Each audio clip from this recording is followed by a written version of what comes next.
বাইরে এখনো প্রচুর পরিমাণে গরু আসতেছে। এখন বাজে 12টার দিক। এখন বাজে 12টার দিকে প্রচুর পরিমাণে গরু আসতেছে হাটে। প্রচুর পরিমাণে এখন বেচা কেনা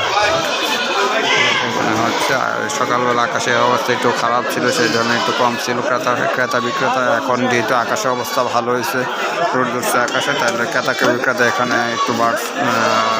এই যে এখানে অনেক কম দামে গরু পাওয়া যাবে না, এমনকি আরও বেশি দামে গরু পাওয়া যাবে।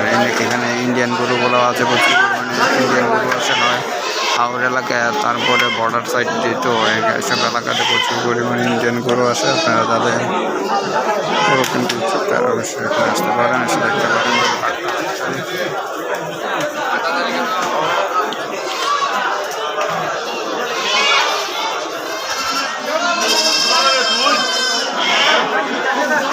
আসলে বড় গরু একেবারে কম বেচা কেনা হচ্ছে, যাও টুকটাক বেচা কেনা হচ্ছে, তাও ছোটো গরু। বড় গরু বেচা কেনা হচ্ছে না।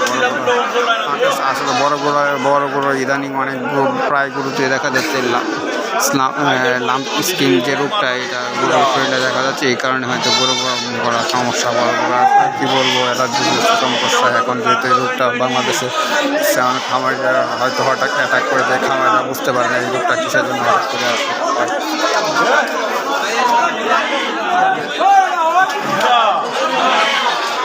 প্রচুর পরিমাণে গরু দেবেন, কী পরিমাণে গরু দেখতে পাচ্ছেন আপনারা। হয়তো মোবাইল ক্যামেরাতে সবগুলো স্পষ্ট আসলে দেখানো যায় না, তবে অবশ্যই দেখেন কী পরিমাণে গরু।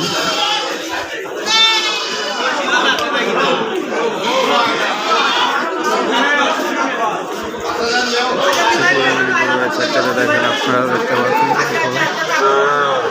একটা ইন্ডিয়ান গরু আছে এখানে।